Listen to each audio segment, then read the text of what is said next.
Hello, and welcome to Transformations Café, where we're serving light as bold as love. I'm your host, Ken Marks. Transformations Café is brought to you by the Institute for Global Transformation. We're a nonprofit, all volunteer organization, and our vision is a world working together to utilize the power, love, and wisdom of higher consciousness to benefit humanity and the planet. Our mission is to support transformations in consciousness and in the way humanity interacts with one another so as to bring about positive change in the world individually and collectively.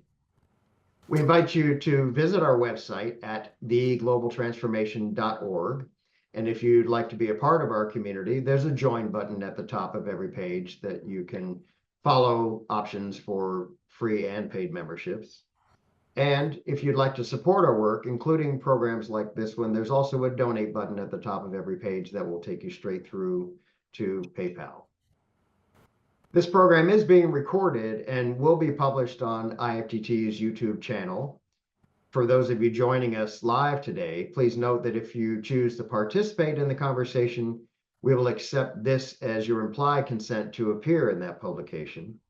We invite everyone to please subscribe to our YouTube channel and click the bell icon so you'll be notified when this and any other new material are published on the channel. We invite our audience members to participate, and if you would like to submit questions, you can do that either by typing them in the chat, and I'll read as many as we can get to. Otherwise, if you would like to come on camera and interact directly with today's guest, then just type the letter Q in the chat. That'll be my message to bring you on camera. But on today's program, we're going to do a little something different. We are going to continue the conversations we've been having with people over the last many months about the ageless wisdom and transformation. But today's program is going to be more experiential than conversational. I think you'll see that it still holds that the wisdom is the wisdom, and you'll experience yet another path up the mountain on today's program. Our guest today is Philip Wade, and Philip has offered a general theme for today's program, a journey to silence. And Philip, I want to thank you publicly, as I've been doing privately, but I want to thank you so much. It has just been such a delight to get to know you. You've been extremely generous with your time and sharing the promotional information to get all of the people notified that have joined us today. And it's really just been an exceptional experience to meet with you, to talk with you, exchange emails. And so I want to thank you for that, as well as for everything that you share. You have a generosity and a humility and a warmth that's inspiring. They're beautiful gifts, and I really sincerely appreciate having had this life opportunity to come in contact with you and to help promote the beautiful messages and wisdom that you share. So thank you. And also to everyone that is joining us live, we've got just a wonderful turnout today, and it's exciting. And I think that means that people are hungry for the message and the wisdom that you share, Philip. So typically, I will read the guest bio, but I've heard you share some of your own background, so I think I'll let you do that today instead. I'll ask you an introductory question or two, and then we'll just let you go with the journey that you're offering to take us all on, in sharing our journeys together about self-realization. So with that, Philip, welcome to Transformations Cafe. Thank you very much, Ken, for a very warm welcome. It's a delight, and thank you very much for the invitation. It's a delight to be here. So if you want to fire away with, and thank you for everybody for wherever you are in the world for showing up. It's a very important time that we're in right now, and it's a joy to share this message. So I'll let you fire away with your questions, Ken, and then I'll take off whenever you want me to go. Well, to start with, I have enjoyed hearing how you kind of had your path unfold, and that it really wasn't one that was necessarily loaded with intense spirituality, at least your lifetime prior to this, but like many of us, something happened. The person I study with says most of us find ourselves on the path to relieve suffering, and I think that that applies. So why don't you just, if you would, share some of that story and how you came from your past life, if you will, in this lifetime to sharing what you will today. Sure, I'll try and do that fairly briefly. But basically, I think that the point we start at when I'm asked that question is a skiing holiday in the Canadian ski resort of Whistler back in the year 2000, which, is quite a long way from home, 13-hour flight. And I was a big skier and skied hard in those days. And I remember waking up one morning and I'd been dreaming about work. And I remember saying under my breath, "This has got to stop." The dreaming about work. And in fairly short order, that led to meditation. I found a book called A Little Book of Calm. Then I found another book by the same guy that had some instructions for meditation. I thought, meditation, that's it. And I basically, from that point in the year 2000, committed to meditation, and I've meditated in one way or another every day since. And it was really, as that process started to unfold, I noticed that whilst you would have seen me and as a fairly calm guy on the outside, inside there was stuff going on, and that all started to settle down pretty quickly with the meditation. And in that process discovered things like complementary therapies. So I looked at Reiki and things like emotional freedom techniques, quantum touch. And I was amazed by these things, that you could learn them. And they had a profound benefit for myself. But part of the process with all of those things was sharing them with other people. And as I did that, the effects on them were profound too. Even I would go as far as to say, in some cases, miraculous benefits for those people, and certainly shifted all sorts of stuff from me with what I refer to as the emotional body or the pain body. And things just got deeper and deeper, and I realized about 5 years into that journey that I was being called into a different direction. And it took about 4 years, but I left my old world behind. Funnily enough, 15 years ago today, on the 31st of July 2009, I was the director of a large consultancy business right at the top of my career. But it had been clear to me for some years that it was time to go. So when I'd turned around this big business, I said, I'm off, and walked into a big void, basically, with a vague plan, most of which didn't turn out as planned, but it turned out to be much better. Met my wife in the process. We married a year later. The meditation and the journey continued. A series of profound spiritual experiences ensued, along with releasing stuff from the emotional body. And the first really big clue came in 2011, when what I now refer to as spheres of light, or the spheres, and I'll say more about that later. I had this experience where, in meditation, where I was effectively shown that I didn't need all these tools and things I'd paid quite a lot of money for. I just needed to use my intention to connect with what the presence inwardly said, the spheres. And when I did that, a huge energetic transformation took place. I shared it with some friends. They had a similar experience, created Spheres of Light Foundation from that. And I just knew that there was something very profound had happened there. Kind of pursued that. And then 2 and a bit years later, in 2014, what I now refer to as the unequivocal realization flowered. I can describe that a little bit if you'd like me to. Do you want me to say something about that? Please, yeah, go right ahead. Okay, I mean, you can't really put this into words, but so everything I'm saying here is really only a pointing to it. But in a profoundly deep meditative space, there was no sense of this body, the body of Philip, and there was no sense of an identity of Philip either. All I could say that was there was just a complete field of awareness and a sort of sense of eternity. And in that space, at some point, the words infinite silence emerged. And at that same point, that was recognized as a sound, the vaguest, subtlest sense of this body reappeared, so to speak, re-emerged.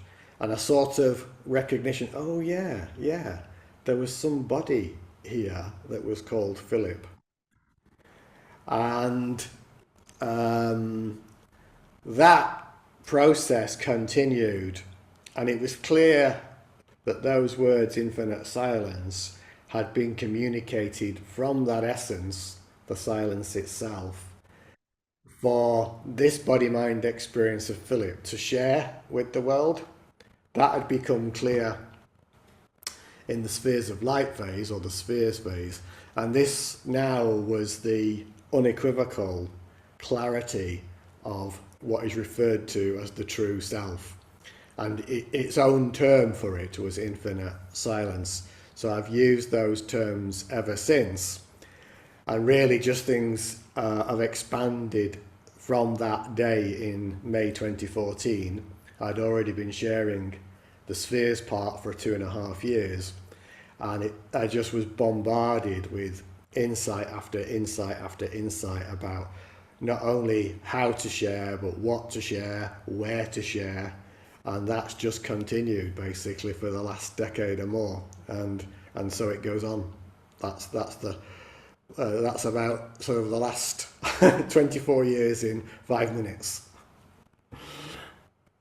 Thank you for sharing that. And I think it's helpful. At least it was to me when I've heard you describe this path before. A couple of things stand out to me. One is that rarely do these things happen in a flash. And so I think if I followed your timeline, it was 11 years from the time you started meditating to the time that the revelation about the spheres of light came to you. Correct. And obviously, you were doing other things, and I'm sure there were other aspects that unfolded, and you were changing all along. But so point is, it doesn't happen overnight most of the time. No, it's generally a gradual unfolding, and usually everything that you've experienced before that is that it leads you to that point. But in that period from 2000 to 2011, most of that time I was a full-time, flat-out working civil engineer and meditating for, I committed to half an hour's meditation a day. So that was my commitment to myself. And obviously with all the complementary things I was doing as well, it was kind of like I was living two lives. One, this was going on in the background, and then I was a chartered civil engineer leading big businesses. So it was a parallel process. Yeah, yeah.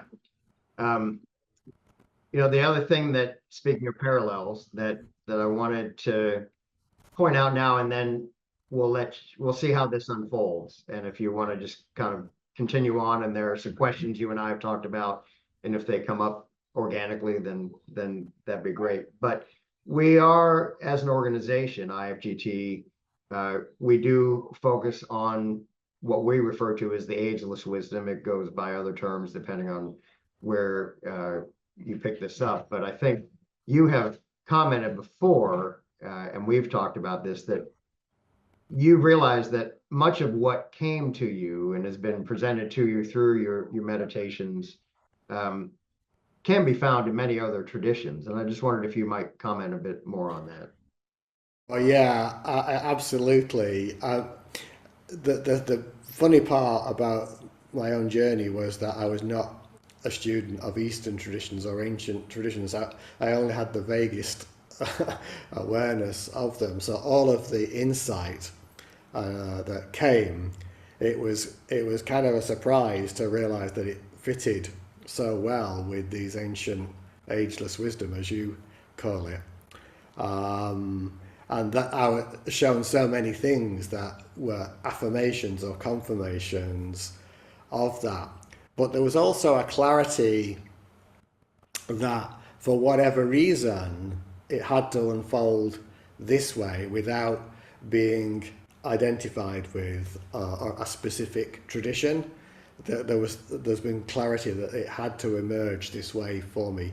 That's not necessarily the path for everybody, but what it shows you is that irrespective of whatever path you're taking at the human level on this, is that this wisdom is not personal, it's universal, and it's here now.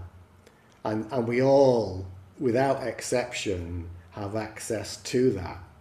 And it's really only a matter of being willing, ready, and open for that, to allow that to emerge in you. Because I didn't learn any of this, it just became what I call true self-evident.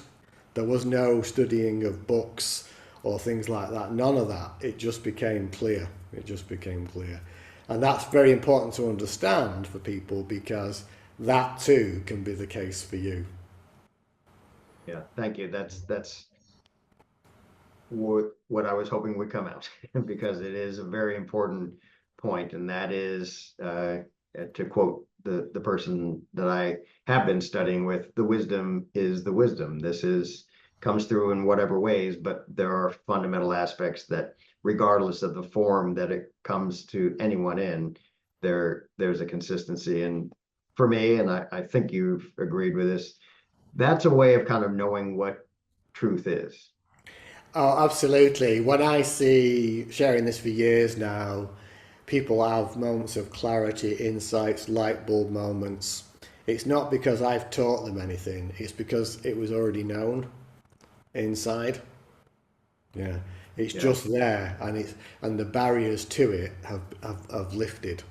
So the wisdom is just there. It's just there. Well, would you like to go ahead and get started with what you wanted to share? And then again, if these questions come up that we thought of earlier, we'll share them. Otherwise, we'll just see how this unfolds. But I Sure. make sure to Yeah, leave good. plenty of time.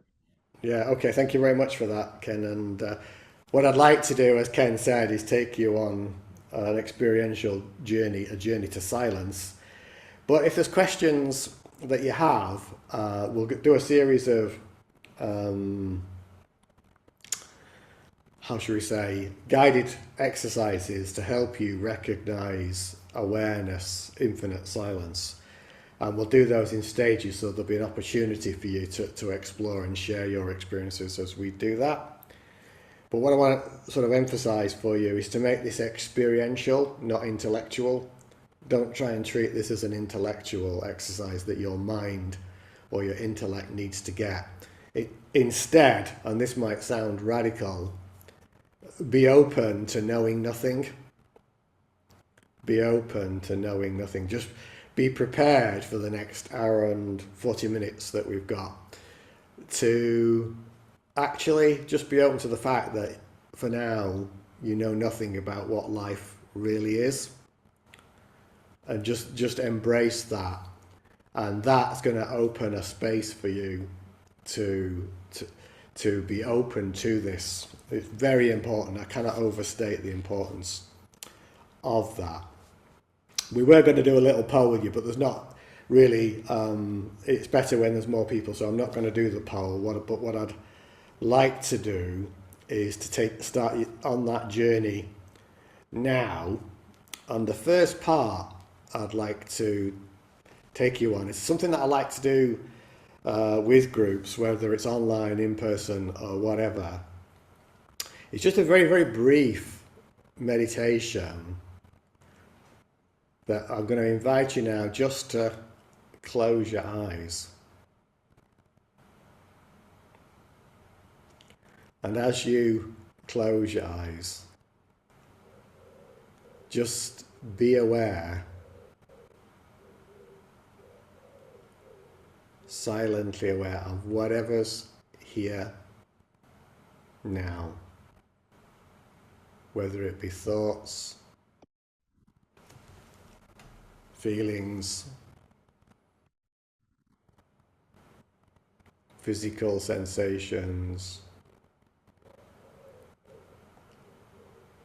breath, whatever's here, just silently observe that without any judgment.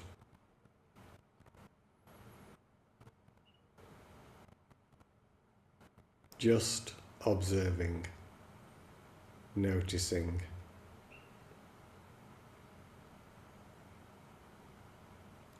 And just see what comes to you, not from the mind. As I ask this question, why am I here?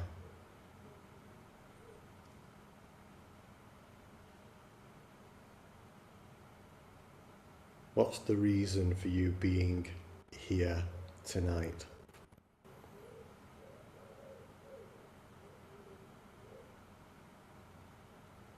And just see if anything comes to you. Whether it does or it doesn't, no matter. Just be with that. That's primarily for your benefit, but if you want to pop anything in the chat, if anything came to you there, you can.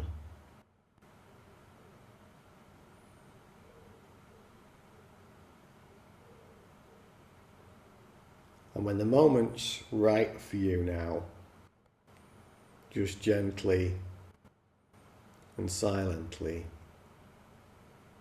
open your eyes. So as I say, primarily for you, but if anybody wants to pop anything in the chat, you can do. But just see.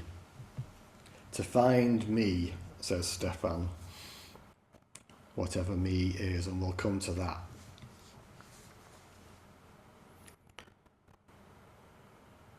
Okay, so just being with that, to learn and grow, Carolyn says. Good. So what, I've having asked that question many times over the last, depending on where I measure it from, 10 to 13 years. People answer it in many different ways. But what I see as the consistent theme is that they feel called in some way. There's something inside, even if you can't explain it or put it into words, there's some warm feeling of anticipation in chest, as somebody else has said. There's some sense of a calling that brings people to this.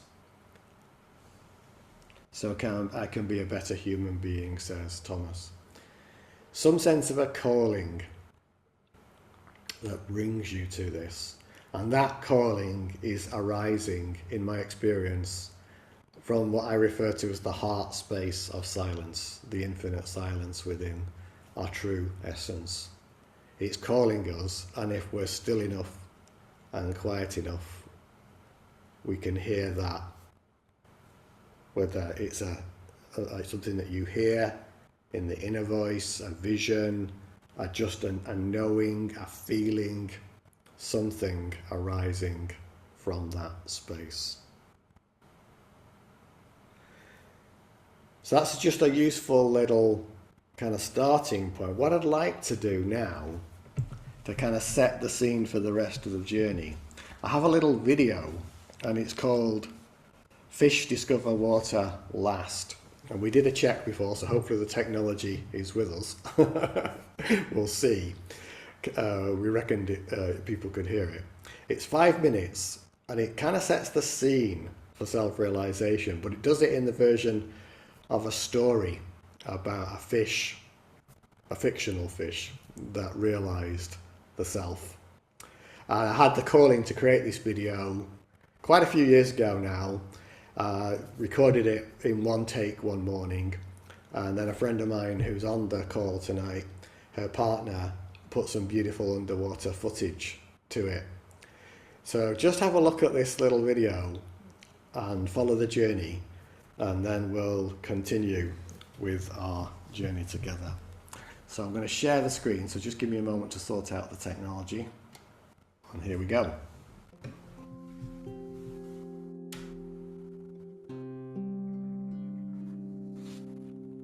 So today I'd like to tell you the story of the fish that realized the self.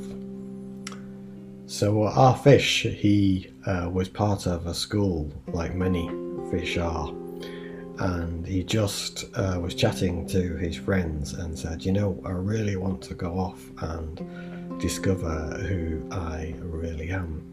And the fish's friends are all saying to him, well, you're a fish, you know, you're just part of this school. We swim around in the school, live our life together.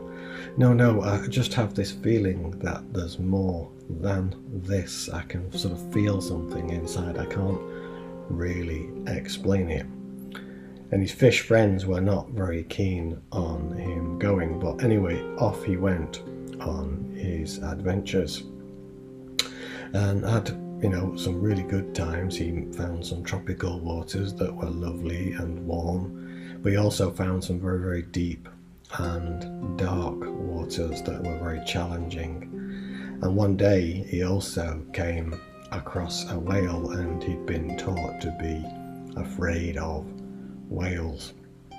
But actually he overcame his fear and actually had a great time swimming the oceans with the whale.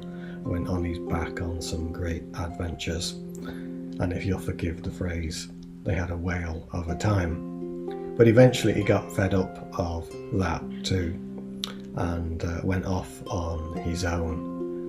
And then sometime later he realized he was just completely and utterly exhausted with his explorations. He didn't really feel he'd found what he was looking for.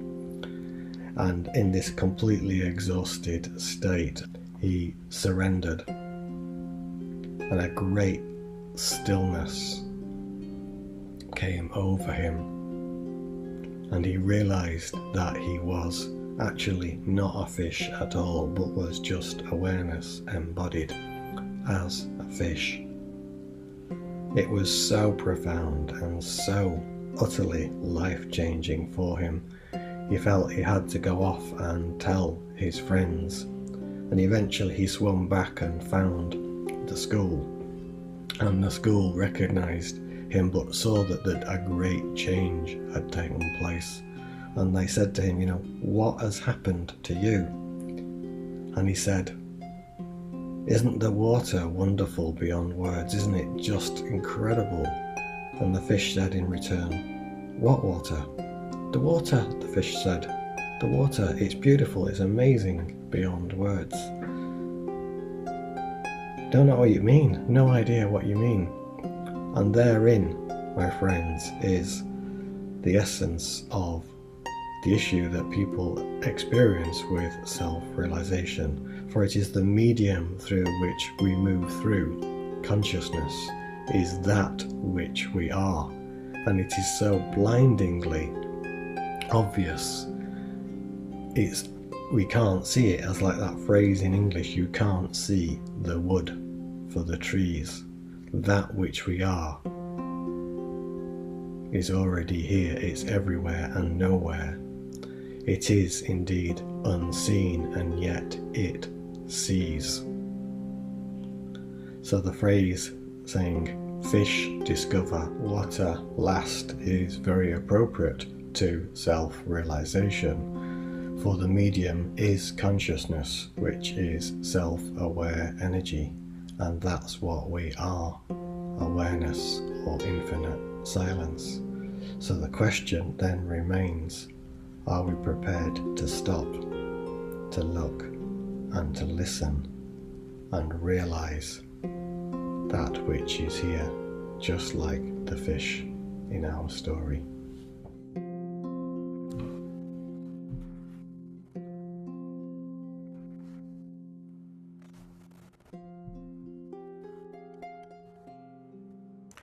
Okay, so hopefully that technology worked for you, because it's a good little scene setter for really the essence of self-realization. And I think I said this already, but if I haven't, I'll just say it again. If there are any questions at any point, do let me know and we can pause and look at those. So just taking the video that we've just shared there a little bit further, there's a few key things I want to share, and then we'll do the next meditation exercise.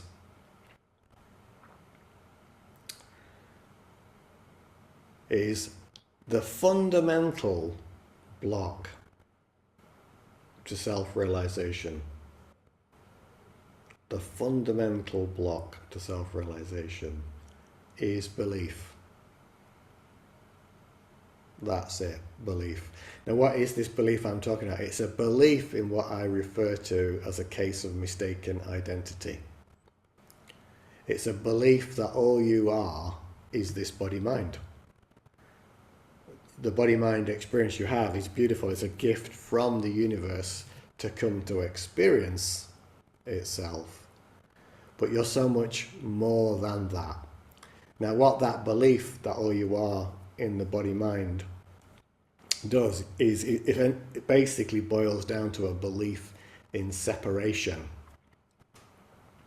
Separation from your essence as infinite silence, infinite awareness, infinite consciousness.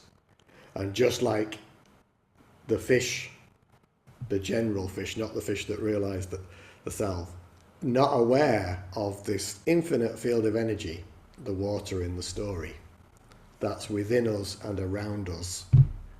It's so blindingly obvious that we cannot see it, cannot recognize it.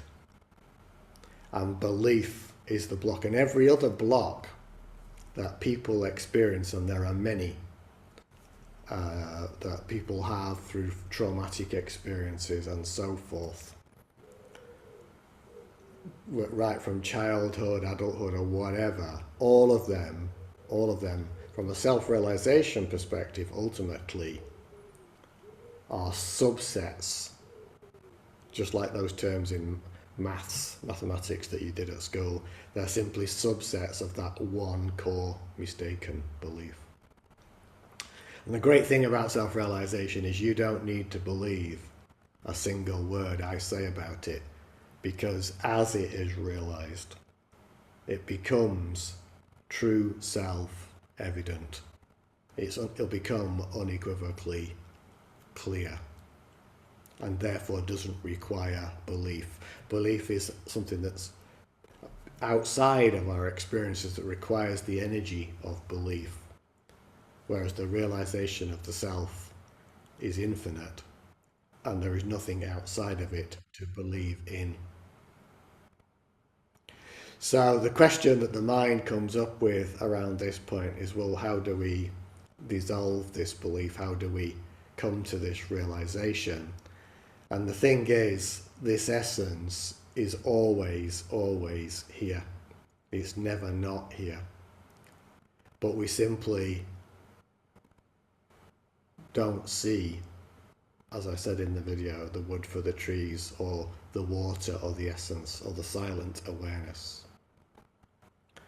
So what I'd like to do now is another little meditation exercise that's gonna start to help open us up to recognizing the simplicity and power of this infinite awareness or infinite silence.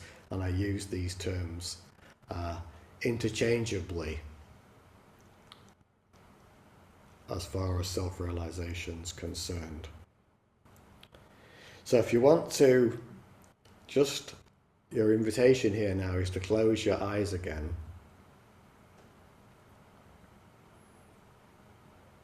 and just simply, silently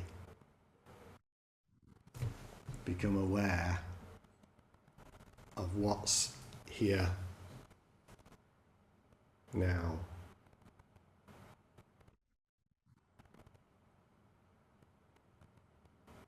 Your body, your breath, feelings, sensations,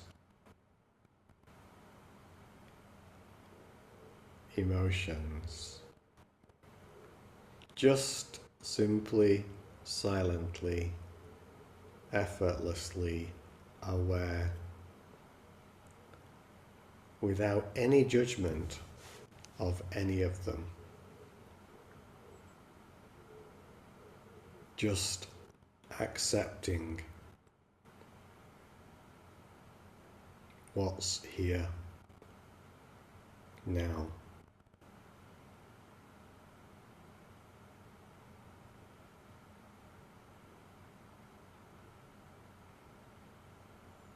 Now all of these phenomena, whether it be the breath, emotions, feelings, thoughts, they're all being watched, and they all change over time.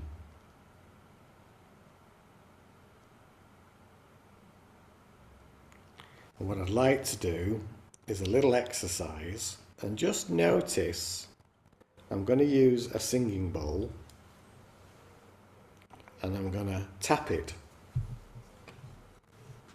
a few times so you'll hear quite a shrill ring, and just notice, just observe what happens as I do this a few times.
So hopefully you heard that, and as I tapped it, you could hear the shrill sound of the singing bowl ringing out loud, and it reached a peak of intensity. Keep your eyes closed whilst I do this, by the way.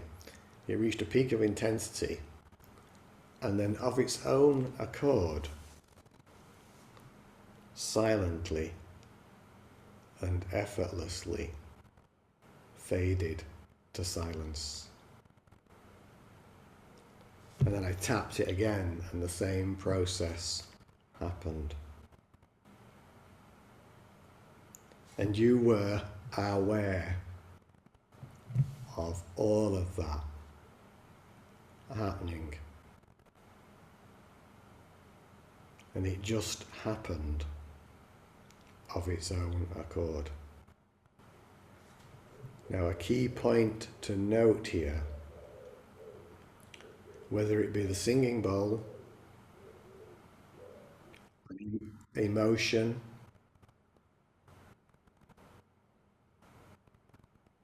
a physical sensation, any phenomena without any further input will only do one thing. All phenomena are vibrations, and they'll fade effortlessly to silence. And you, as a silent observer, will just watch without doing anything. All phenomena follow this same pattern. They'll fade to silence. The question is, who or what is aware of all these phenomena occurring now?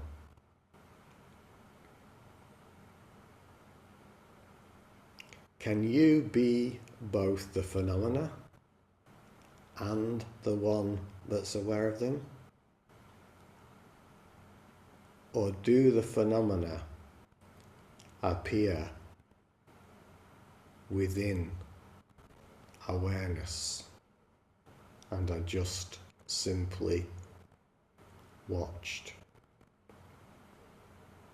Just like you're watching a movie from the inside.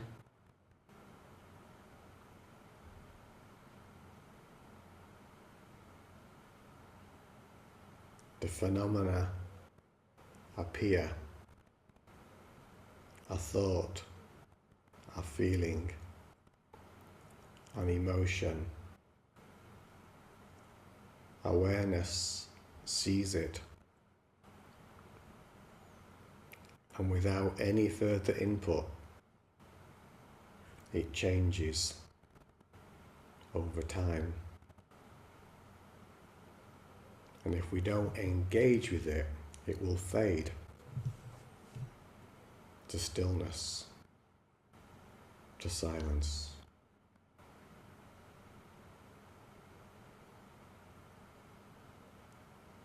There's an awareness here, a presence here, that's just watching silently, effortlessly.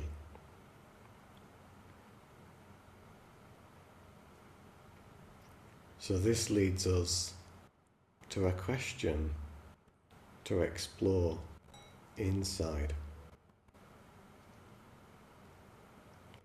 Is that which sees or witnesses the phenomena affected by the phenomena? Or does it just watch, witness? Don't try and answer that from your mind. Just be open to seeing.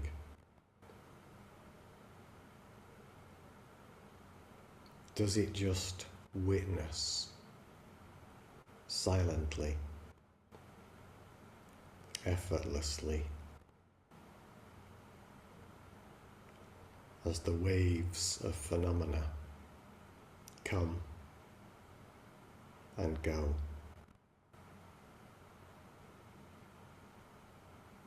And which one are you? The phenomena or the witness to them?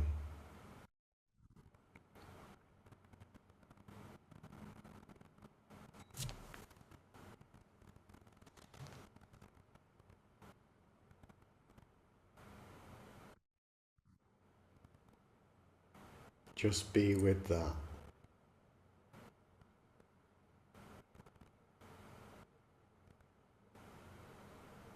And now, continuing to rest with your eyes closed,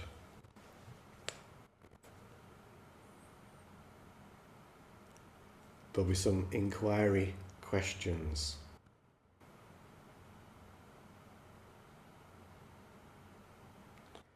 Don't try and answer these from the mind. Just see what emerges.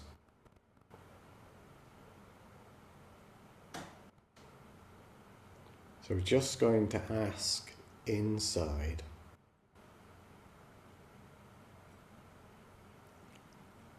who am I?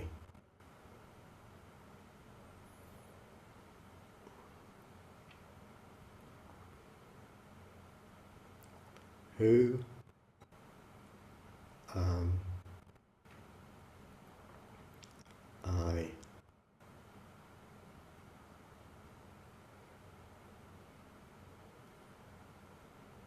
And just observe.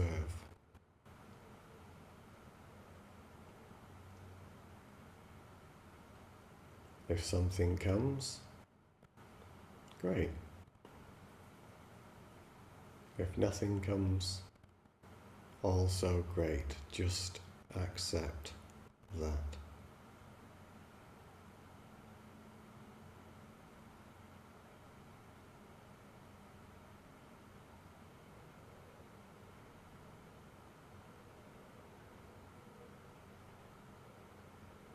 And now we'll take the inquiry a bit further. Asking inside, who am I without memory?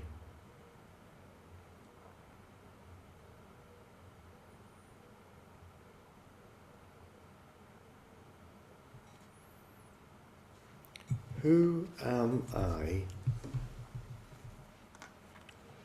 without memory? And just be with that.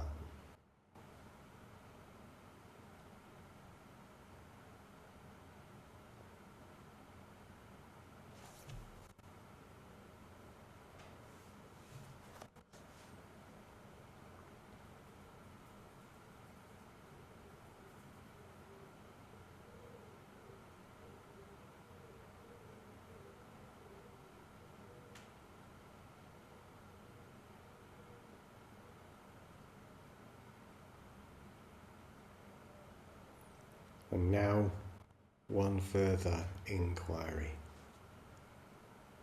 to ask inside. Who am I without or before belief?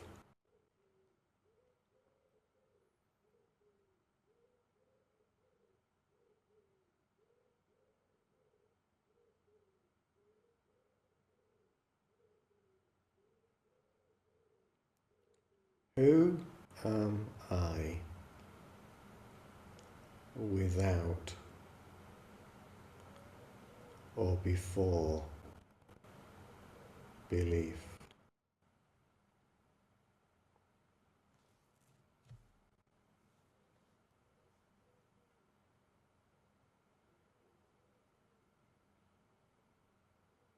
And just rest with that.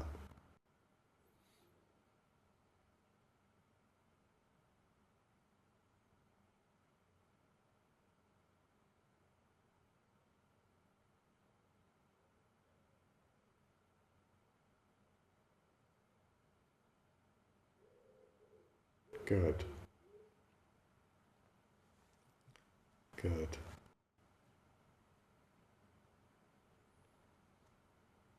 So just simply, silently aware of your body. And when the moment's right for you, you can gently open your eyes.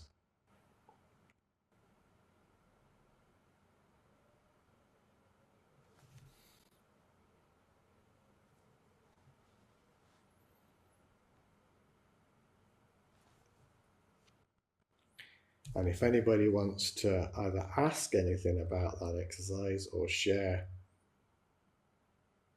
their experiences, if anything came to them, you can pop that in the chat, and Ken or Michelle will keep an eye out for that and let me know.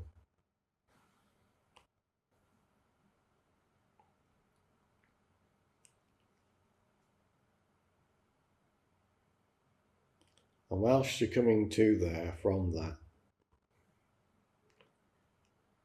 I'll just offer some further insight about that. That whole exercise there was about recognizing awareness.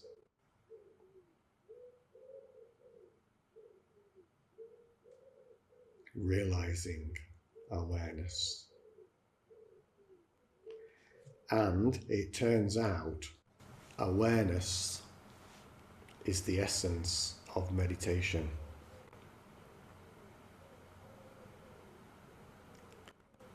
And awareness is also the essence of self-realization. That's it. And this awareness that I'm pointing at, inviting you to be open to recognizing, realizing, is actually not personal. It's infinite silence, infinite awareness, infinite consciousness. And the question that we asked in the stream was, who or what is it that sees? And that's awareness. And is that awareness affected by whatever appears in front of it or within it? And the purpose of the exercise is to get you to open to recognizing this witnessing presence, that it's always here, eternally, and that no, it is not affected. It simply watches, witnesses. And therein, my friends, is the key to self-realization, the key to inner peace, the key to the experience of love for no reason, joy for no reason. And it's your very essence. For the perfumes of this awareness of silence are love, peace, grace, joy, gratitude. Just like a rose has a perfume, the natural perfumes of this we will experience in the body-mind without doing anything. It'll just be here. And it's always here. And your essence is it. So Stefan's note, he got in response to one of the questions, the big one. I quite like that. Stefan, the big one. What that says to me experientially, and Thomas has just shared something there, what that points to me experientially, the big one means the infinite one.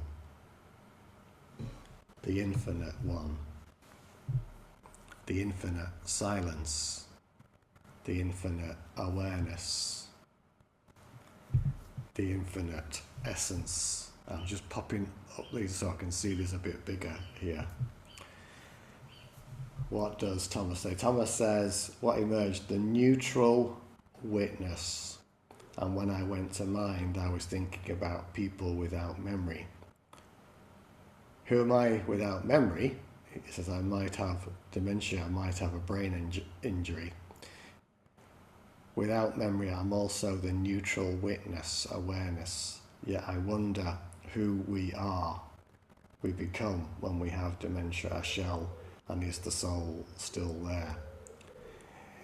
So that stuff around dementia, brain injury, and so forth is mind stuff. The neutral witness response the neutral awareness, is coming from awareness.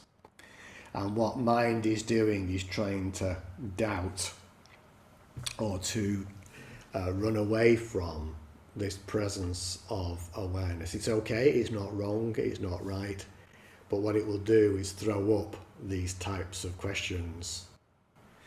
The question that you ask at the end there, Thomas, where is it now? Yet I wonder who we are, who we become when we have dementia. Ultimately, our essence is always and always will be, irrespective of what's here in the human domain, it's always still this awareness. It's never not that. And yet there is the appearance of this human experience. So awareness is still here, even if a person is experiencing dementia.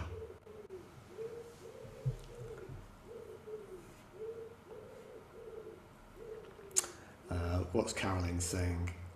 I think the question, who am I before belief, is very powerful. I realize my consciousness would be integrated into the cosmic and just pure potential. Excellent awareness, Carolyn.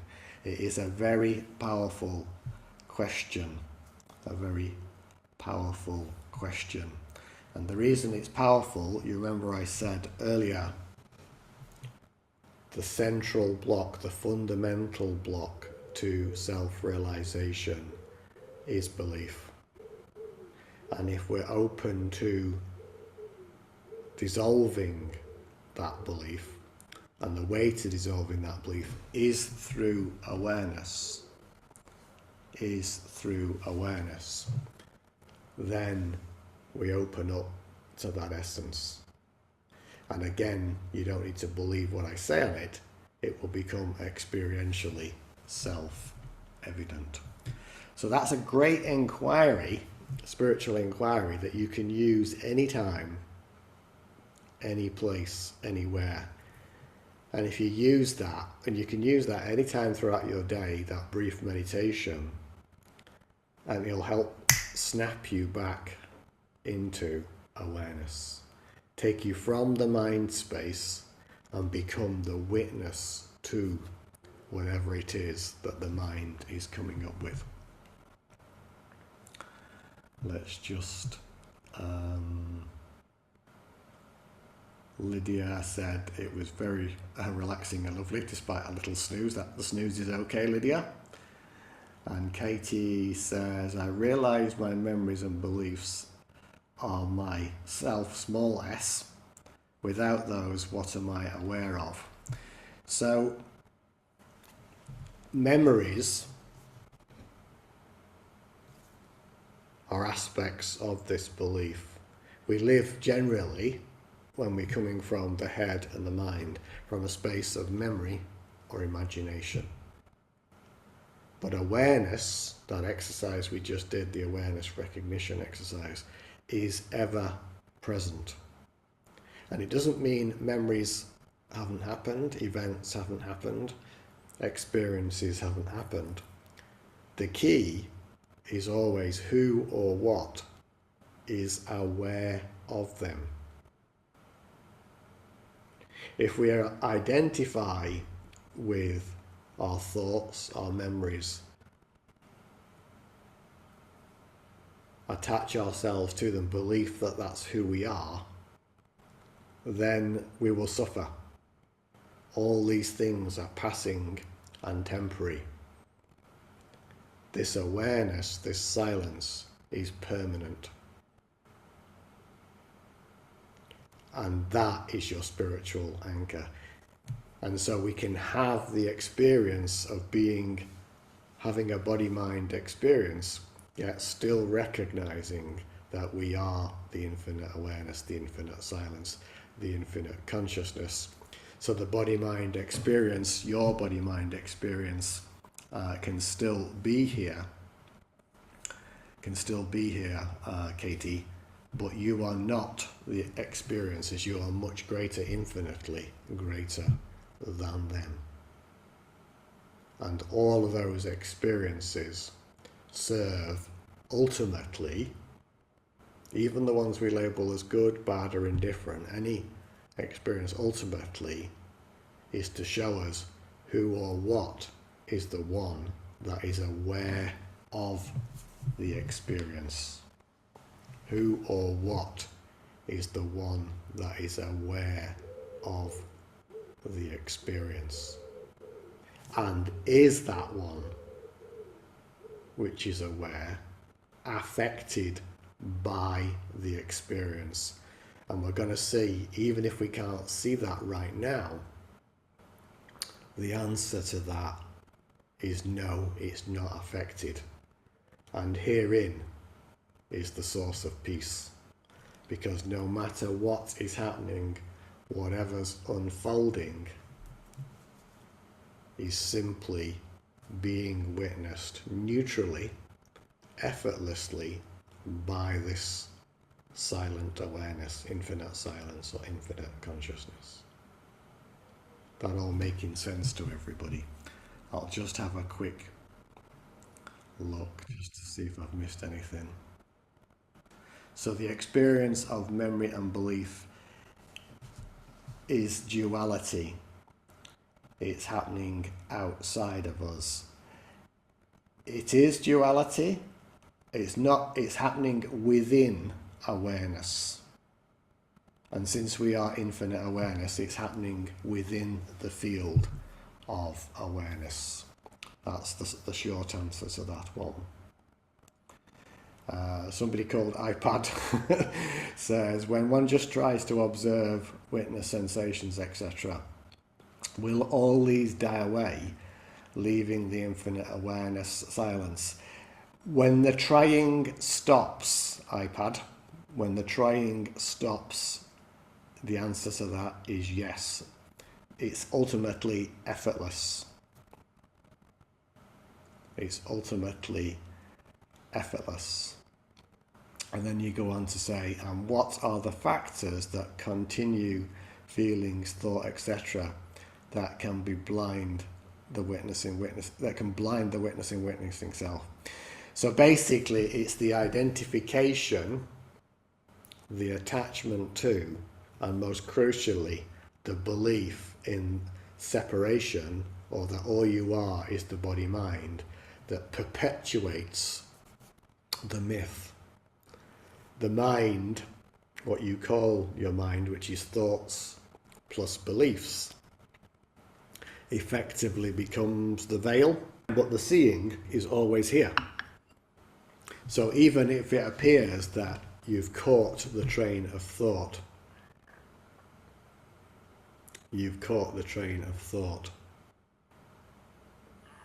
awareness is aware of that and will be able to report that. So it turns out awareness is always here. It's never ultimately blinded, but one can have the experience of being blinded and suffer by believing that all you are is, the body-mind. My belief now is that we are not our thoughts of our mind, but the subconscious is the one in charge, and the one who will survive mortal existence and will be reunited with the eternal, cosmic eternal consciousness. So use the word belief there, Carmen, and I would invite you to consider that perhaps it's not a belief, but that actually it's an awareness, a recognition that there is something beyond the thoughts of the mind. If it becomes a belief, it becomes a suffering. If it becomes an awareness, it becomes a liberation. So the invitation here is to go beyond belief or before belief, if that makes any sense to you. Carolyn saying, so who, yes, it is an awareness. Good, I'm glad that you recognize that. So if you embrace the fact that it is an awareness, this ultimately will be very freeing, liberating, in fact. And when that becomes the constant and regular experience, then that's the experiential self-realization, the true self as infinite awareness, infinite silence. Carolyn is saying, so who can I become if I give up my limited belief in myself and tap into the pure potential? The answer to that, Carolyn, is that actually that which you truly are, that which you truly are is already this infinite awareness, infinite silence, infinite consciousness.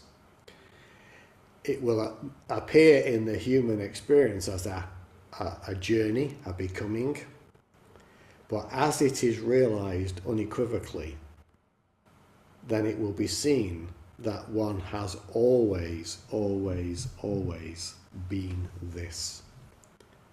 And that's why it's referred to as a real self-realization. This is a capital S self, non-personal self as awareness, realization. Oh my gosh, I, infinite I, am that.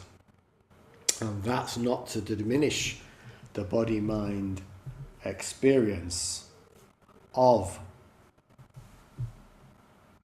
Carolyn. It's actually a gift, that experience, from itself to experience itself and to come to know itself in its own experience. That's how important the experience of Carolyn is. What's Katie saying? Is pure awareness achieved with an out-of-body experience when we escape our thoughts and beliefs? Pure awareness, Katie, is that which you already are. Is that which you already are. Always have been. Always will be. It's not an achievement. It's not an attainment. It's a realization. So you might have had an aha moment, a light bulb moment about, say, something relatively small in life. Oh, you've just realized something. Oh, you've just seen something. You just recognized something.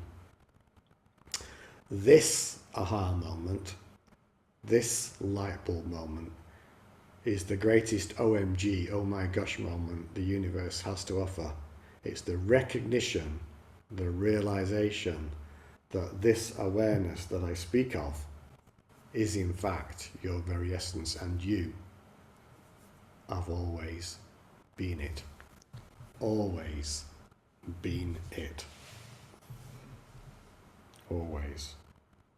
I don't know if anybody wants to come on and ask any questions on camera. You can do if you want, but other than that, I've managed to sort of see them in the chat and just respond to them, so that's hopefully okay for you. So that little exercise we just did there, one of the key questions I've found over the years is the who am I without memory, who am I without belief. There are many variations that I might do on that, and we'll explore some of those in a little while. But this one in particular is something that you can use as you go about your day. And as you do that and ask inside, who am I without or before belief? As a practice, it will snap you back to a space of awareness. And eventually you'll get to the point where you won't even have asked the full question. You might even not got past the W of who, and there's a recognition of awareness here. Very simple, very powerful practice. And it goes back to what I said earlier, belief in the case of mistaken identity, that all you are is the body-mind, is ultimately the only block to self-realization. That belief and belief in that belief. And the route to the dissolution of it is through the power of awareness. And the exercise we did was to help you recognize that awareness. All good. Any questions on that before we do another little exercise?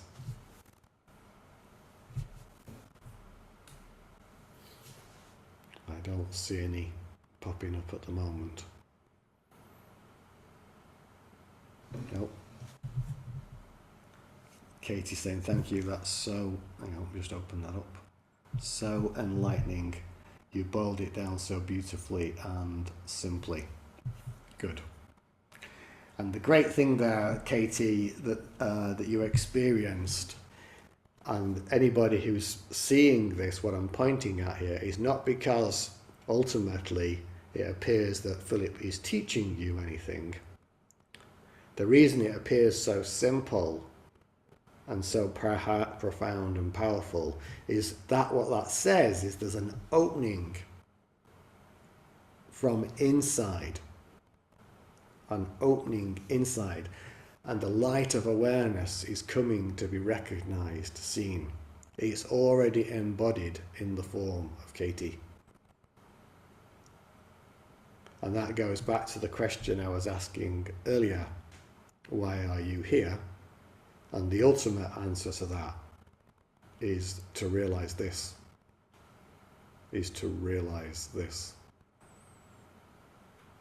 That's why you're here. Not just here tonight, but in this human experience. That's the kind of like end game, so to speak. But it's also the beginning as well, at once, because it's eternal. Profoundly simple in the end. Only the mind, or that which we call the mind, which is just simply a set of thoughts and beliefs, complicates this. All good? What I'd like to do is move fairly quickly on now to another very quick exercise, another version of inquiry.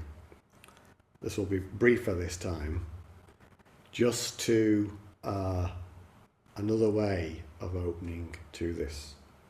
So if you want to close your eyes again. Become simply, silently aware of what's here, now. Accepting whatever's here without judgment.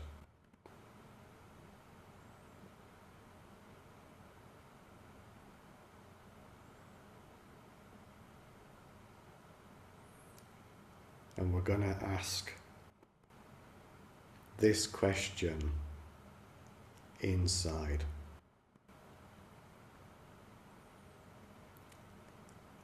Who am I without knowledge?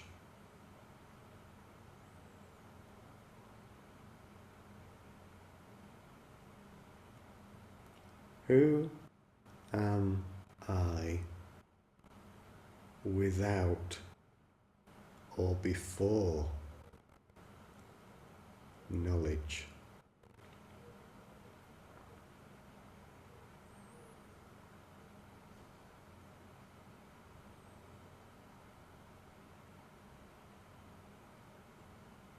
And just be with that.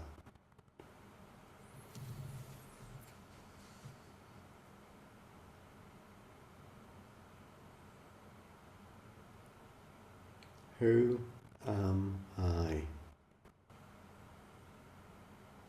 without or before knowledge?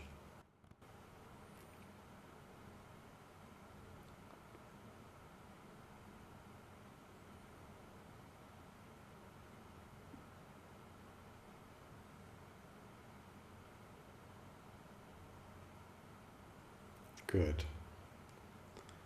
And when the moment's right for you, once again, just simply, silently opening your eyes.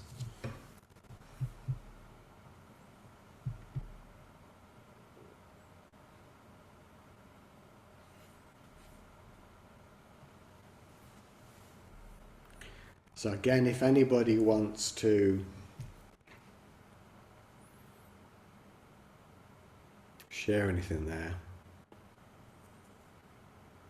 ask anything, whether you want to put it in the chat or formally ask something on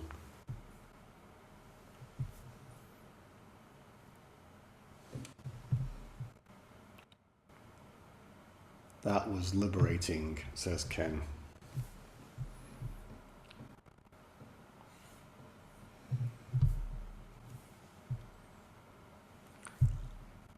Marilyn says, thank you so very much, Philip, for this wonderful journey into self. We can never be reminded too often until this awareness becomes a constant self-realization.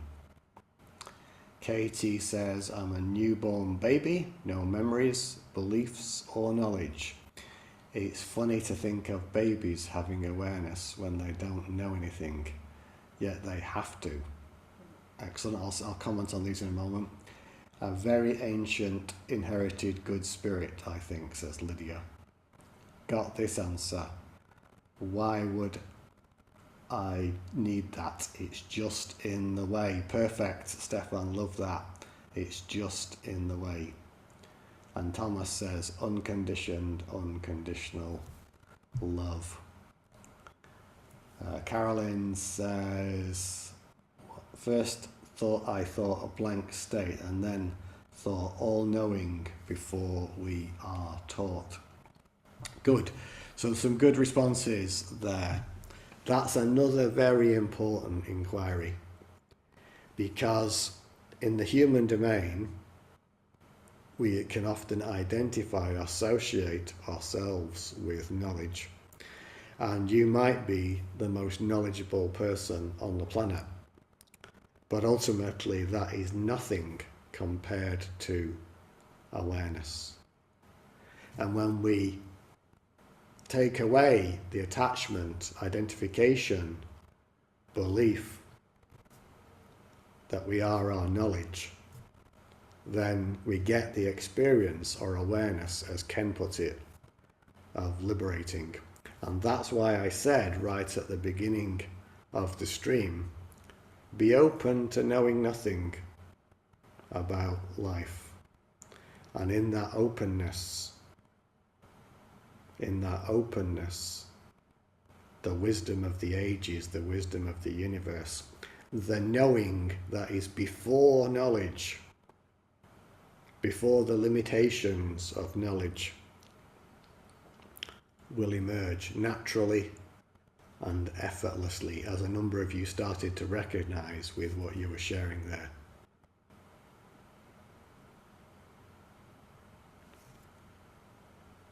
Knowledge maybe, in human terms, appear to be great now compared to what it was 100 years ago, but it is still nothing in comparison to wisdom, universal wisdom. And this universal wisdom is not personal. It's just there from the infinite essence of the universe. And so when we move away from identification, attachment, belief, the wisdom, the knowing naturally emerges.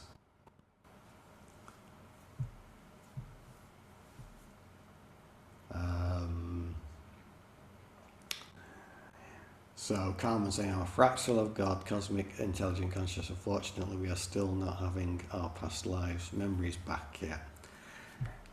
So actually, your essence is that which is one with the universe. This expression that you have, the body-mind experience, this is where I bring in my trusty fibre optic lamp. Oops, bring it this way. The essence of self-realization, the essence of meditation are one and the same. if you consider one of these points of light here, and we take this from a metaphorical perspective as being your body-mind experience, then basically we tend to live our lives as, well, here's all these other points of light, these other body-mind experiences. We're looking out into the world and they appear to be separate from us. The meditative journey is like a turning point. It's not looking outward into a world of separation, but down the fiber optic filament. And the first thing that we come to in this metaphorical example is this light at the base here. And this is what I referred to earlier on the call as spheres or spheres of light. In spiritual traditions, you might have heard of this as the pure state I am, or in India, they might refer to it as Hiranyagarbha, the golden egg or the golden womb of creation. This was the first part of the realization that I referred to in my own journey back in 2011. Spheres or spheres of light. Also known as the pure state I am or Hiranyagarbha. This I is not a personal I, it's an infinite I. And I am equals pure being. This is a way to understand this. But as pure and as powerful this is, and it is very powerful, it's a very powerful and creative energy, because it's an energetic bridge from identification with the form, the body-mind experience, to the infinite I am. And also, ultimately, what is the power that is behind this light? The pure state I am. And that is the infinite silence.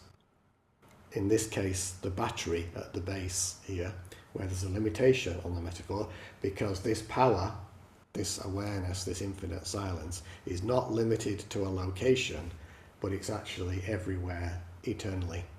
And it is this infinite silence that births, if you like, its firstborn is awareness. Its firstborn is non-personal awareness. This creates a triality of consciousness, form, beingness, and infinite silence, or in my language, form, spheres of light, infinite silence. A triality. Consciousness is a triality, not a duality, a triality.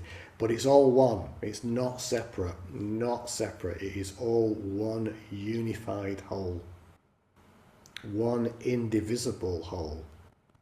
And it creates the gift of coming to know itself in its own experience, because it is unlimited in its capacity. And so that it will do that in Lydia's form, Carolyn's form, Ken's form, Stefan's form, this form here called Philip, all at once. It has no limitations.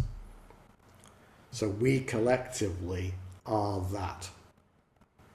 We might refer to that as God, but God can be a loaded word, because depending upon where you are in the world and where you are in history, or where you were brought up, or the conditioning, it may have different meanings to different people. And so I'll use the terms infinite silence, infinite consciousness, infinite awareness, because it's much less loaded. It doesn't require belief. It becomes experiential. What I've just explained here is the essence of self-realization, the essence of meditation, and they are one and the same.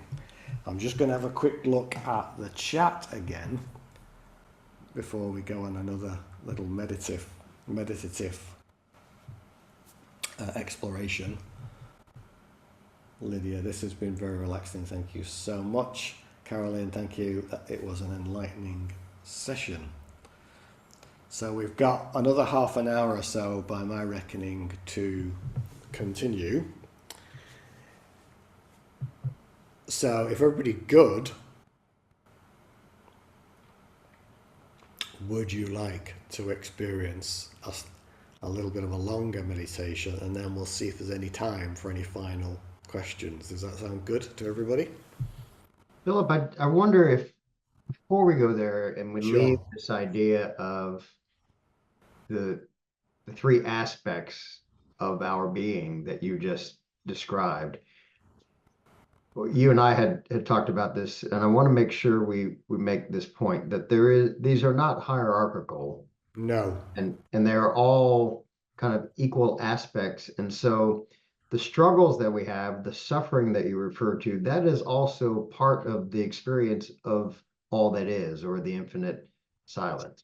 And it is valuable, and part of that infiniteness is the ever growing and additive, I guess, effects of the constant unfolding of our experiences, and that constant changing and growing that is also part of this. So it is no thing, and yet it is made up of everything in a way. And just your thoughts on that. Yeah, so it is everything and no thing at once, and no phenomena, no appearance, whether it's experienced as suffering, is any less valid than any other experience from the perspective of the infinite or the absolute essence itself. It turns out the role of suffering in the human experience is it acts as an invitation. Basically, we live in the body-mind experience 10, 20, 30, 40, 50 years, however long you've been in this body-mind experience.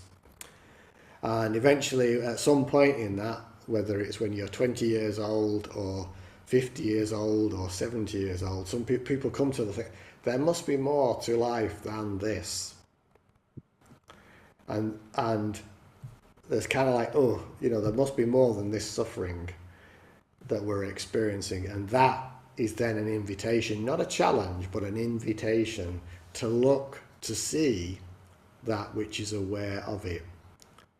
But from the universe's perspective, whatever's here, it has no judgment about any of it whatsoever, which appears hard to grasp from the human level, but it's just an event. It just is, as far as the essence is concerned. So we might label some experiences that we have as beautiful and others as horrific or bad.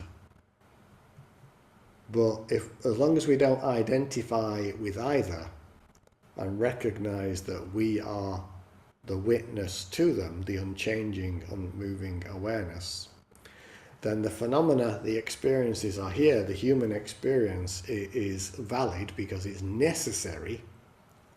It's fundamentally necessary for the universe to have an experience at all. Because the infinite silence I referred to is beyond time, beyond space, beyond form, beyond time, beyond contrast.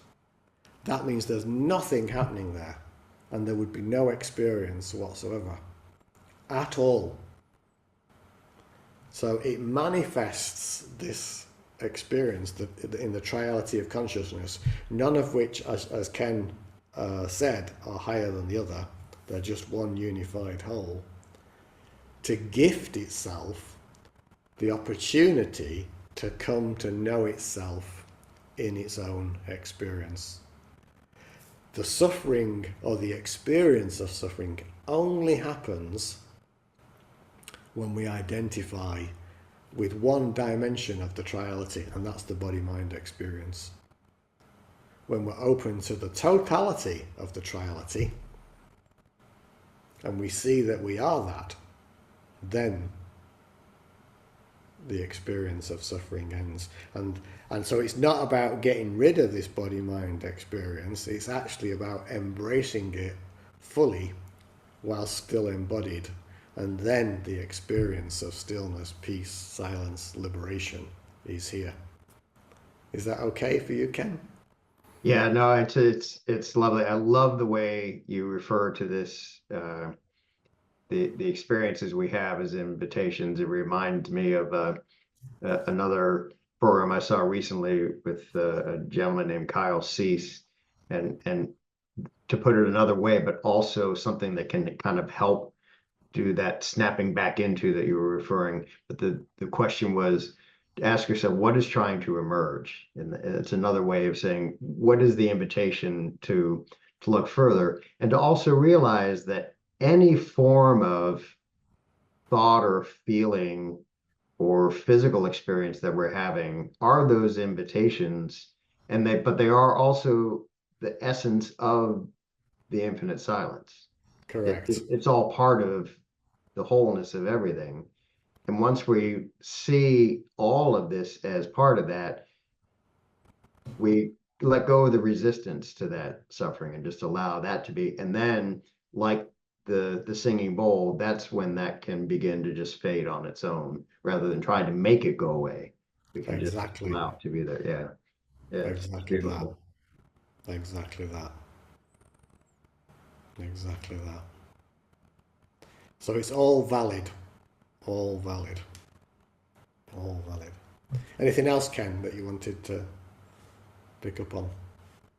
There's one other new comment in the chat if you want to. Okay, let's have a look at that. Um, uh, so it would only be energetic awareness without emotion, etc. I'm guessing you're referring to the absolute or infinite silence there, Thomas, but yes, it would just be infinite silence, aware of itself as that.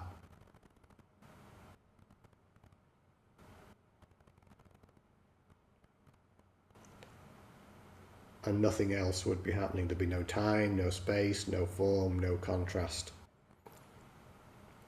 And so this triality is necessary. The universe gifts itself the opportunity to come to know itself in its own experience, whether it does that as Ken, Thomas, Marianne, Stefan, Lydia, Philip. This is the beauty of it, and this is the importance of you being here in this form.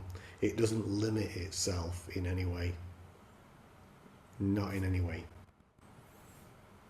And it has no judgment about any of it. None whatsoever. None. Philip, Yeah, in addition to your pointing out that that there is a belief in a separate identity that is fundamental, when you and I and Michelle spoke a couple of months ago, you also pointed out that there's another belief, I guess, which is where fear comes from, and yeah. that there is a fundamental fear too. I think it might be helpful to share that as well. Sure. So this belief in separation, the belief that all I am is the body mind, it's a belief in separation from your essence.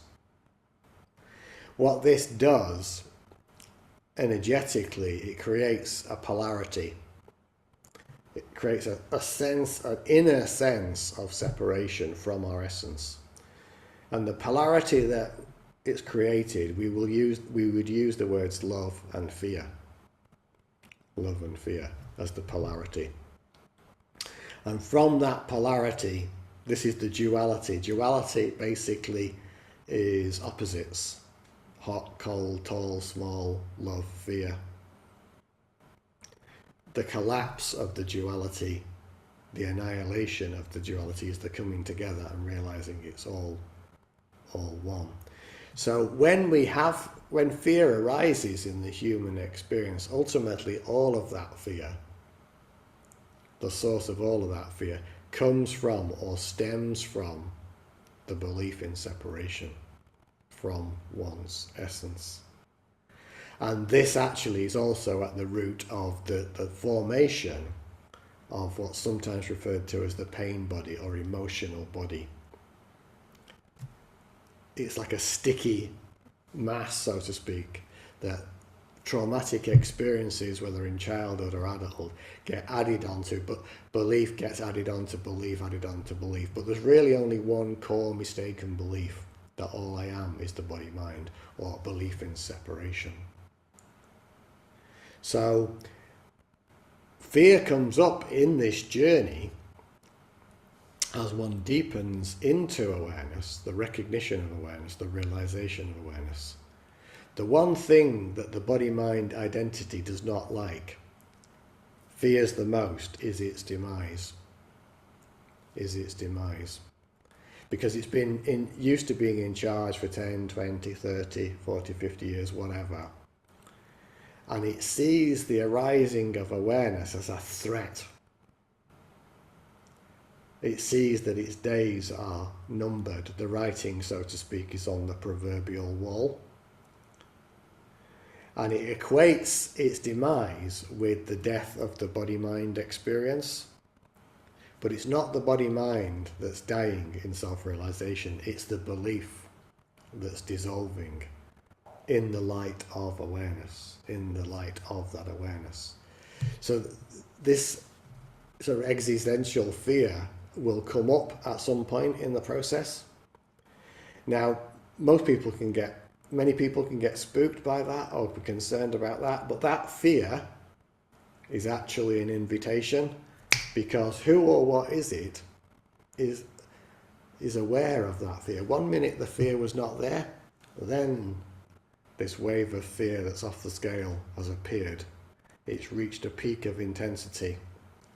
And the silent awareness is simply, completely and utterly okay with it. It watches silently and effortlessly. And if one associates with the silence, the awareness, what's going to happen is only one thing. The fear will dissolve and you won't have to do anything.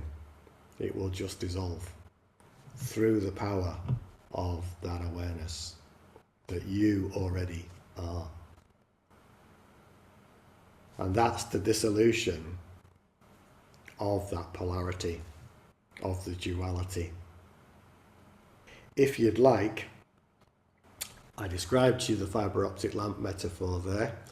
We can have maybe 5-10 minutes of infinite silence meditation. We've done little bits of awareness recognition so far, and then we can have another final 10 minutes of any sharing or questions. Does that sound okay? So if you want to just gently close your eyes, what I'm going to do, because we've done awareness recognition already,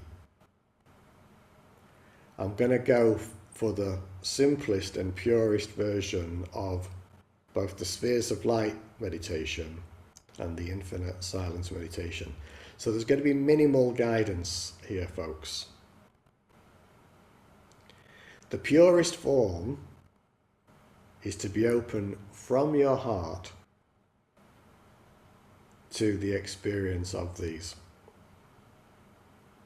So I'll do a few little words of settling you in. I don't want you to try and visualize anything, try and do anything, try and think about anything. Just be open from your heart. So closing your eyes gently, simply, silently aware of whatever's here, without judgment.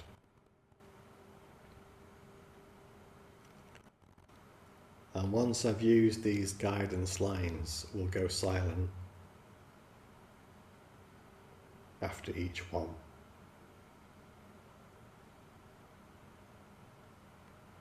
So simply, silently here. Just be open from your heart, your heart-based intention to connect with the spheres or spheres of light.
Now, just be open from your heart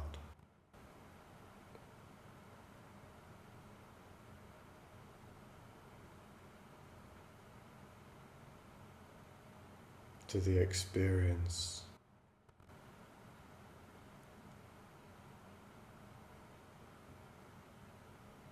realization of infinite silence.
simply, silently, effortlessly aware.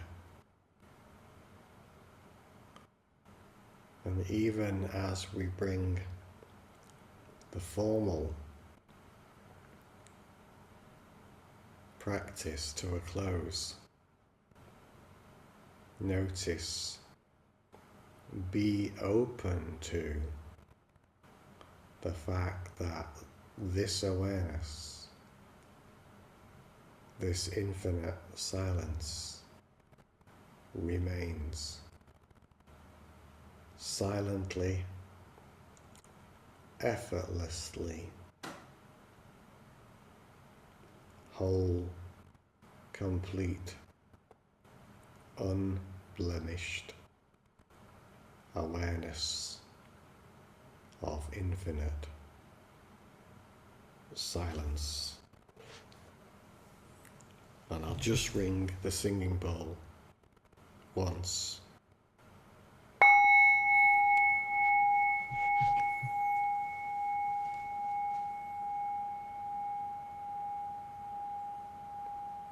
And as the sound fades to silence, aware of your body, aware of the space, whatever you're sat on, and notice the awareness remains even as you simply, silently, effortlessly open your eyes.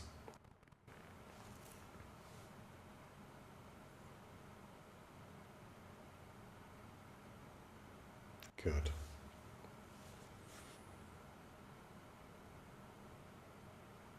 Good. Is there anything burning for anybody to ask or share?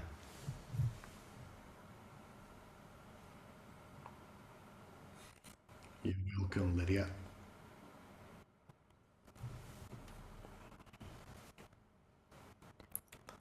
Whilst everybody's deciding on that, there are full guided versions of the Infinite Silence Meditation available on my website, on the YouTube channel, and also on Insight Timer. And we've got a little resource slide that will show you at some point the links to that.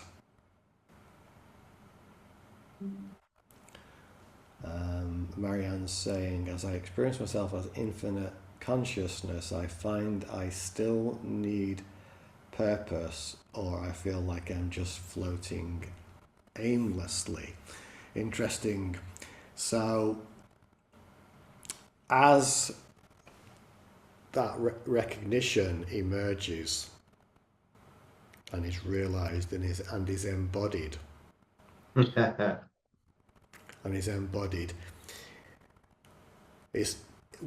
its natural expression in the form of Marianne or Ken or Stefan will emerge. So for instance, if you'd asked Philip 24, 25 years ago, would he be doing this now? Probably would have thought you were nuts. Yeah, here we are. Been sharing this for, depending on when I measure it from the last 10 to 13 years. It wasn't something that was consciously chosen, and yet the universe compels, if you like, this body-mind experience to do this. But it's a very light and inviting, inspiring, the words that silence came for was compelling compassion. And so if you want to call that purpose, you can do. You can do. Philip, I just saw a note I had made in advance, and it's along these lines. This idea of compelling compassion. I think parts of our journey, we tend to have so much difficulty reflecting that notion back in on ourselves, and we think about being compassionate towards others and everything else in the world, but we have so much difficulty being that compassionate with ourselves. And it reminded me, there's a beautiful song called All of Me by John Legend. And one of the lyrics in it is, I love all your perfect imperfections. And it's so easy to think of that towards someone else that you care deeply about. But if you learn to bring that sentiment, that feeling toward yourself, and allow those perfect imperfections of yourself to be, and then again recognize that those are part of this everything, and that it is all sacred in that way. It's all divine, whatever words you want to use. And so it's just a learning to let go. And those invitations that you gave us today are so wonderful, to let go of the beliefs, the identity, the what are we without memory and knowledge. And those just help to ease that and put these in perspective. And I'm just so grateful that you've honored us with sharing this. I don't want to wrap it up early, but I feel compelled myself to compassionately say thank you again.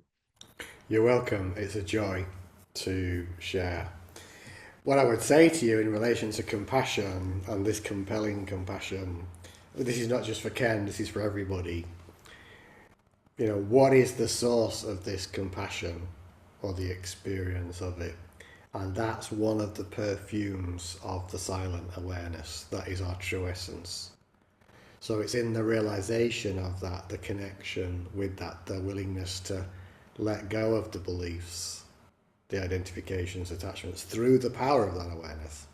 That compassion will naturally blossom, and you won't have to do anything. It will just be there. It will just be a natural perfume of it. And so there won't be an effort or a trying to love. There'll just be that love without condition there. Right. Yeah, like that. Anybody else got anything else? I think there's a few comments there, but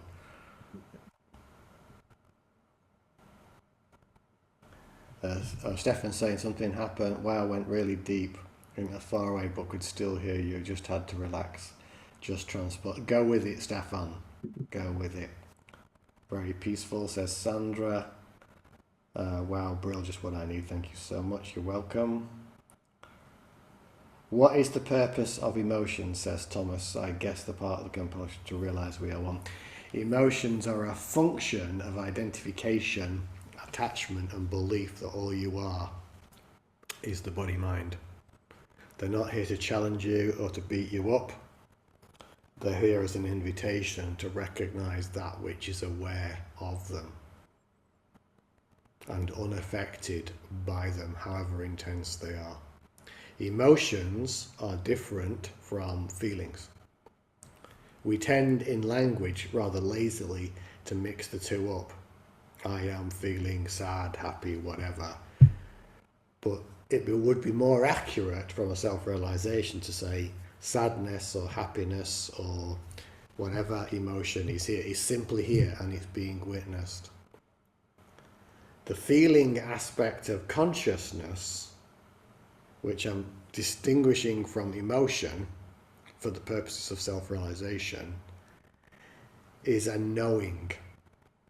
So you've all had at some point, I just know. It is just known. There's a sense of a resonance, a knowing that this feels right, resonant for you. And we can have two main aspects like that resonance, but that also like the inner yes. But there also can be say not this way, which is the inner no, saying no, don't go that way because that's more suffering. That's not for you. So that's like a feeling aspect of consciousness that's from awareness, not from the pain body or the emotion body. So the big distinction there between emotion and feeling. Emotion is from the ego-mind experience, this feeling aspect of consciousness, that inner knowing, is from awareness. It's probably time for us to show you that slide. You can see on that slide the domain name there, gatewaylocation.org, is my website. There's a vast array of freely available resources there. youtube.com /@ infinite_silence is my YouTube channel. The underscore is important. I found it was going to somebody else's channel the other day if you don't have that. So that's I think there's 280 videos on there. There's a monthly podcast, Nothing Special with Philip Wade, monthly episodes, 65 episodes on there already. And there's a full, freely available self-realization program on the Insight Timer app, and my group on there called Nothing Special with Philip Wade. So full free self-realization program plus 7 versions of the Infinite Silence meditation, all freely available. So unless there's anything burning for anybody, I'm done. Well, again, it was just delightful, a joy. You've just been so generous in getting back to us and being our guest, and we're very grateful. And I think whatever we can do to move humanity toward this tipping point and increase awareness across the globe, that's part of our mission, and being a conduit to help bring your message to the rest of humanity is just a great honor and a service that we're just joyful to be able to carry out. So thank you again, Philip. Thank everyone else that joined us today. This has been marvelous, and really hope that the peace and the love and joy that your exercises helped us all get to, I think, today, take it with us. Certainly can use it, every ounce of it in the world today. So it's a beautiful thing. Thank you again. Thank you for everybody. Thank you for being here. Thank you to Ken and Michelle and Marianne and everybody at IFGT for the opportunity. Great to share. And thank you all for joining.